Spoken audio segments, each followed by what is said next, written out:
and welcome back to English with Dunya. تخيل جملتين شكلهم شبه بعض بس كلمة واحدة ممكن تغير المعنى بالكامل. لو ركزت شوية هتعرف الفرق ده، ولو اتلخبطت فتعال شوف الصح. أول حاجة عندنا desert versus desert. أول حاجة عندنا desert بمعنى الصحراء.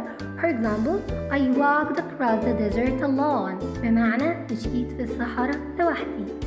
تاني حاجة عندنا dessert بمعنى الحلوى، ونركز إن فيها double S. Okay, for example, I made a dessert for the party. I made a dessert for the party بمعنى عملت حلوى للحفلة.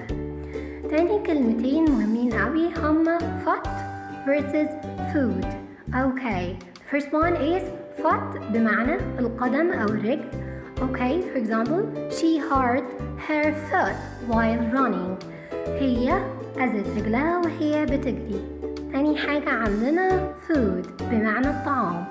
For example, she put her food on the table. She put her food on the table بمعنى هي حطت الأكل على الترابيزة. Okay, آخر كلمتين هما accept versus accept. accept بالA بمعنى يقبل. For example, he will accept the offer. هو هيقبل العرض. Everyone is here except Ali. الكل هنا ما عدا علي، ف except بالإي بمعنى ما عدا أو باستثناء. عرفت الفرق ولا لسه بتتلخبط؟ قولولي في الكومنتس ايه أكتر كلمة لخبطتكم. English مع دنيا عمره ما هيبقى ممل. That's all about it and see you later. Bye.